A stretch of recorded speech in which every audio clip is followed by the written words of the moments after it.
Okay, in the last video, we looked at the equation of a tangent line, which is similar to the equation of a tangent line from Calc 1. Now we wanted to kind of expand on that a little bit more. And in order to do that, we're going to look back at something you did in Calc 1, which frankly, based off of past Calc 3 classes, you probably don't remember doing in Calc 1, which is why we're going to look at it here, because it's more of an algebraic math thing that is important from a math perspective, and you are absolutely going to be doing it similar to the epsilon delta proofs we've done before. But if we can understand it from the Calc 1 perspective, then much like with the tangent line, tangent plane, and things similar to that, we can essentially expand on that understanding from Calc 1 and use it for our multivariable functions now. So if you remember from Calc 1, you define the derivative using the limit definition, and normally you do the limit as h approaches 0 definition, the one we've used in class a lot. But there is another way to write the derivative, where if f prime of x sub 0 exists, if the derivative exists, then the limit as delta x approaches 0 of f of x plus x sub 0 plus delta x minus f of x sub 0 over delta x equal, that exists right there. And essentially, I guess, from a student perspective, when you're in Calc 1, you say, oh, I'm just replacing h with delta x, and then the definition is the exact same. Which is, for the purposes of this, essentially true. But here we're deliberately using delta x, and our goal is to try to do something similar to what we did with our epsilon delta proofs earlier when we were talking about limits. And again, you probably did this in Calc 1. Normally, if we were seated in class,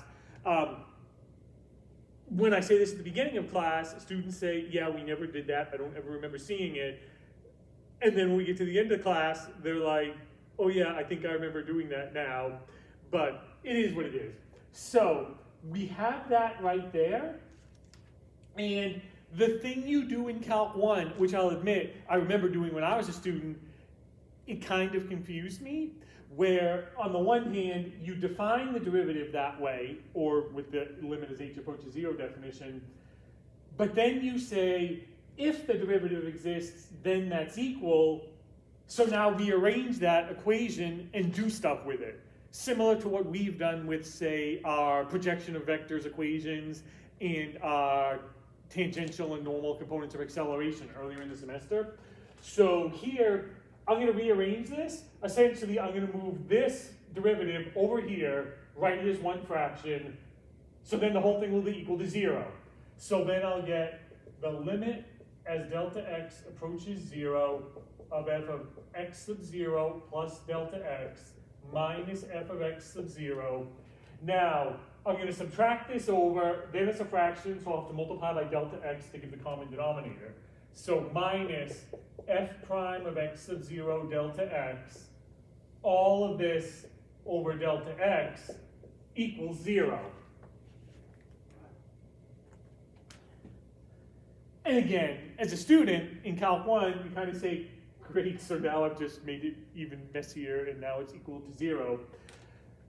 But from a math perspective, essentially now, all of this is just a function of delta x. So I can kind of rewrite all of this, and I'm just going to define a function, and we're going to use your book's notation here, assuming you read it, where essentially, normally, that's all a function of delta x, so you just define the function epsilon equal to all of that. And epsilon is just a function of the delta x's. But then I can kind of abbreviate all of this and get the limit as delta x approaches 0 of epsilon equals 0. The idea being that essentially, from a kind of Calc 1 perspective, this is the derivative, that's the change right there, but the derivative is giving me the change, so as delta x gets smaller, these things get closer together, they become exact. And so this whole thing goes to 0, which is what this is telling me, which has to be true if the derivative actually exists there. Here, I can just kind of write it in this shorthand, epsilon as this function of delta x, and I can just use this right here. But I can also rearrange this a little bit, or maybe manipulate it, and we can also define delta y, where delta y, by definition, is just a change in y, which in this notation would be f of x sub 0 plus delta x minus f of x sub 0. But now, take this right here, and let's see. I know that the limit as delta x approaches 0 of epsilon equals that, and epsilon equals this. So now, your book, for those of you who read your book, is not entirely clear on some of the steps of what it's doing here, which is why I'm in this video kind of expanding on it. Epsilon is equal to this, so I can write epsilon equals f of x sub 0 plus delta x minus f of x sub 0 minus f prime of x sub 0 delta x all over delta x. Now, since I define delta y like this, the change in y, replace this with delta y, and I get epsilon equals delta y minus f prime x sub 0 delta x all over delta x. Now, solve that for delta y. So multiply the delta x over, add that, and I get that delta y is equal to, I'm going to rearrange the order to f prime of x sub 0 delta x plus epsilon delta x. Which in your book just gives this formula right here, but algebraically, just substitute, manipulate, and you're good to go. Okay, here, I forgot my second parentheses, which is bugging me. So it should be right there. Okay, good. And again, if we're thinking about it from a Calc 1 perspective, my tendency would be to say, great, I have no idea what any of that actually means beyond the fact that it looks really messy. But essentially what's going on, I understand that the change in y, the derivative should be giving me the change in y. And right here, what this says is the change in y is given by this. This is f prime of x sub 0, so the derivative, scaled by delta x based on how far away from the point I'm going. And then this part, this epsilon, is really just error that's in there because this is not exact. It's an approximation. And so a lot of times we'll say this is the principal part of the change and this is the error part. And then because the limit as delta x approaches 0, the epsilon, the error approaches 0, then ultimately this error goes to 0, and then the change in y becomes the derivative f prime of x, which is what it should be. And that's kind of the idea going on here. But now, I can really take this and say, okay, good.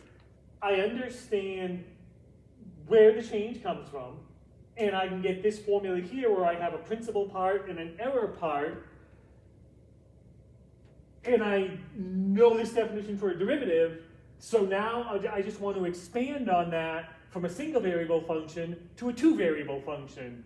And ultimately my goal is to really write this, write some formula for a limit for epsilon, and then try to get the change right here, delta y. Although for our two variable function, say, that'll be a delta z. But then if there's a delta z here, then maybe I'll have the change with respect to x, and then I'll add the change part with respect to y.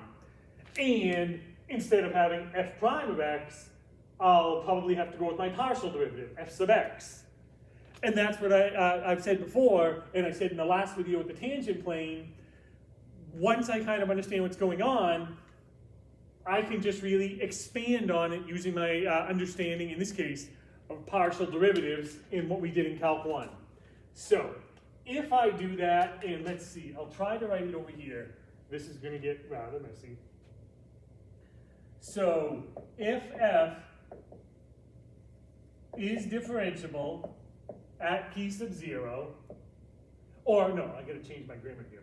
F is differentiable at p sub 0 if delta z, akin to delta y there, delta z is equal to f of x sub 0 plus delta x, y sub 0 plus delta y, minus f of x sub 0, y sub 0,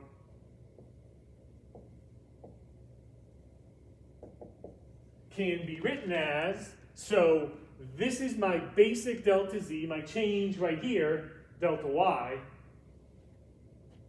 But if it's differentiable, I should be able to write it in this form, where I can see the principal part and the error part of the change. So then delta z would have to be written as, well, let's see. To write it long form, and hopefully I have enough room on the board, f of x sub 0, y sub 0, change in the x direction, delta x, plus f sub y, x sub 0, y sub 0, delta y, change in the y direction, plus epsilon 1 delta x, plus epsilon 2 delta y. And again, it looks really long and complicated, but in principle, I have the change due to my derivative. Here I have two derivatives, my two partials at the point, and then the delta x and the delta y. But then I also have an error part, but I'll have an error part with respect to delta x and an error part with respect to delta y. So it's really logical, and this follows from that. And we need the added caveat, just like I did over there, that here the limit as delta x approaches sub 0 of epsilon had to equal 0. Same idea here. I need the limit as delta x delta y approaches 0, 0 of epsilon sub 1 to equal 0. And that also has to be the limit as delta x delta y approaches 0, 0 of epsilon sub 2. And this looks rather complex, yes. We're going to do an example in a minute here. But essentially the way it works is, and your book does point out, for simple functions, much like in Calc 1 with limit definitions of derivatives, it's not that big of a deal. It's a bunch of algebra and matching things up and all of that. The same thing will work here. This turns into an algebraic exercise. It's harder and requires other tricks for more complex functions. But the idea will be, given a function, if I want to show that it's differentiable at a point, I first write delta z, which will be this right here, the change in z, and then I need to be able to manipulate this and write it in this form here, where I have a function epsilon 1 and epsilon 2, which are functions of delta x and delta y, and both of those limits has to equal 0. And again, I'll point out in similar to limit definitions for derivatives in Calc 1 and even for the ones we did, this has to work out for the problems we're doing, which means algebraically, you just do your algebra and it will have to be written in this form or you did something wrong. There is a little trick at the end, but we'll see that when we go through an example here in a minute. So let's see. I can get rid of all this.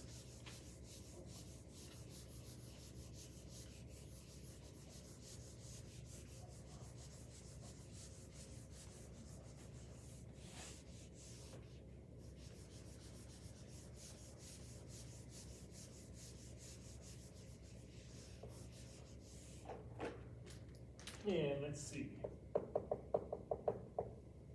Pick the easiest function I can. Let f of xy equal xy. Show f is differentiable on all of R2. So similar to what we did with limit laws in class, rather than doing this for one particular point, this is clearly going to be differentiable everywhere on R2, so we'll just do it for an arbitrary, we'll show it's true for an arbitrary xy. So, what do? I need to get delta z. So let's see.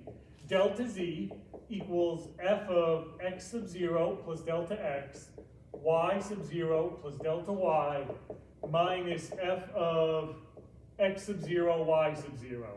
And for the purposes of this, we'll just use xy, so I'll actually drop this, just to save time and space, since we're going to show this is true for all xy's in R2. So I have that. Now, I'm just going to use my function, substitute it in here, and then see what results and make it look like that. So, let's see, plug that in there, just like I would for the limit definition with h, and I'll get x times y. So x, which is x plus delta x, times y, which is y plus delta y, minus f of xy, which is just xy. Now if I FOIL, I get xy plus x delta y plus y delta x plus delta x delta y minus xy. And I'll point out, similar to your limit definitions with respect to h, the kind of trick that you're doing this right, your original function has to go away, just like it does in Calc 1, xy minus xy, which tells me I'm kind of on the right track here. Now I'm going to rearrange this a little bit. I'm going to write y delta x, you don't have to, but just for clarity, plus x delta y plus delta x delta y. My goal is to make this look like this, but in this form I have my partials. So if that's my function, if I get my partials, f sub x, the partial with respect to x is y, f sub y, the partial with respect to y is x. But now, if I substitute that in here, I get y, which is the partial with respect to x, delta x, plus x, which is the partial with respect to y, delta y, plus delta x, delta y. And now, I needed partial with respect to x, delta x, I have that, plus partial with respect to y, delta y, I have that. Now I just need to get this. And the way it works is, I look at what's left over, and I'll point out, this is pretty much, like I said, the easiest function I could come up with for this, but what's left over will change based off of the function you actually have, but all I really care about is that whatever is left over, there are delta x's and delta y's in it, and in particular, there's delta x's and delta y's in all of the terms, if there's more terms here. Because what I essentially want is just like for my limit definition with respect to h, I take the limit as h approaches 0, all the h terms go away. It's kind of the same idea here. I don't make them go away, but I understand when I take my limit, they will go away. So I really now just want to rewrite this to look like that.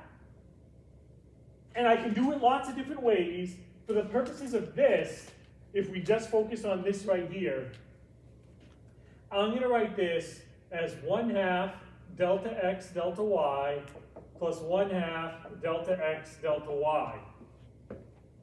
Clearly, add these together, I get that. But then, let's see, I need epsilon 1 delta x.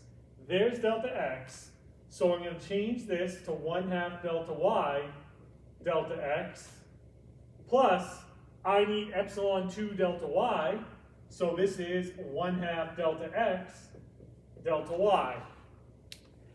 Now, I'm going to call this epsilon 1, and I'm going to call this epsilon 2. So I can rewrite this as f sub x delta x plus f sub y delta y plus epsilon 1 delta x plus epsilon 2 delta y. Which is exactly the form I needed to write it in here to show that f is differentiable. The only caveat is I need both of those limits to approach 0 as delta x, delta y approaches 0, 0. But the way I defined epsilon sub 1, there's a delta y in it, which means as delta x, delta y approaches 0, 0, delta y approaches 0, so this approaches 0. And by the same token, I defined epsilon 2 with a delta x in it, so as delta x approaches 0, this approaches 0, and I get exactly what I need. And again, there's kind of a trick here. I only have two epsilons that I need, epsilon 1, and epsilon 2. So I just divide this in half. It will vary how you choose to kind of separate your epsilon 1s and epsilon 2s and rewrite this based off of the function that you have. But ultimately what I need is a delta y here, or a delta x here, and a delta x or delta y here in my epsilon, so that this will approach 0, that will approach 0, which is the condition that I need. To give you an idea, and I'm not going to do an example here, and frankly, this board isn't really big enough to do it anyway, but I could do the exact same thing for a 3-variable function. The only thing that would change is, instead of delta z, I would have, say, delta omega. And then I would get partial with respect to x, delta x, partial with respect to y, delta y, partial with respect to z, delta z, and then I would have 3 epsilons. One for the error part of delta x, one for the error part of delta y, one for the error part of delta z. So this would just get bigger. And then I would need all 3 epsilons to approach 0 using the exact same logic. If I ended up with something like this maybe, then instead of using 1/2 delta x, delta y, if I needed 3 of them, I would do a third, a third, and a third and use the same logic. It would be different with a 3rd variable in there, but in principle, that's kind of the idea. I see what's left over. Once I find my partials and do the kind of direct substitution, then I just algebraically manipulate this into whatever parts I need to get it to approach 0. We're going to do more of this in class, or actually you're going to do more of it for homework to kind of make up for class today. And we will continue with this on Monday. And I did check the views on YouTube, and apparently you people are watching these, which is good. So I'm going to give you one more bit of homework, which is the actual bit of homework that I would give you if we were in class. And I mentioned at the beginning that you did this in Calc 1. It's in your Calc 1 textbook. So I have no doubt that you did it, but inevitably students, by the time they get to Calc 3, forget it until we go over it, and then they're like, okay, I kind of sort of vaguely remember doing that. So hopefully that happened here, but the next thing we want to do with this is what's called linearization. And that's the other thing when I inevitably say it, and then students stare at me and say, I've never heard of that before. You did linearization in Calc 1, it's in your textbook. I think the normal notation in a Calc 1 textbook is like L of x for linearization. And essentially, I can use a tangent line I can find the equation of a tangent line to a function at a point, but I can also use this to approximate what the value of the function will be over time. Meaning, if I'm, say, talking about economics, if I want to predict my profit in the future, one thing I can do is use my derivative and approximate what my profit will be in the future.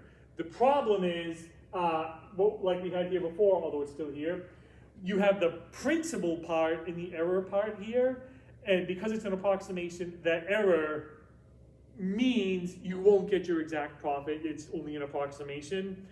And then the question becomes, can I come up with a formula to both approximate what my profit should be, and then also approximate how much the error will be? And you do that in Calc 1.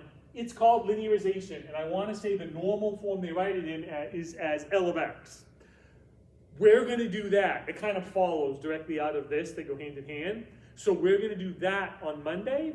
So If you don't fully remember it from Calc 1, feel free to look back at your Calc 1 book to kind of jog your memory on what linearization is. Like I said, the idea of it is pretty straightforward, and it follows a lot of the algebra follows from this with all my delta x's and delta y's and stuff like that, and my epsilons. So there's a reason we're doing it, and it is important. It's a real world application that's useful. So since I know you're all watching this, I'll definitely look up linearization so we'll go a little bit faster when we're actually back on campus on Monday.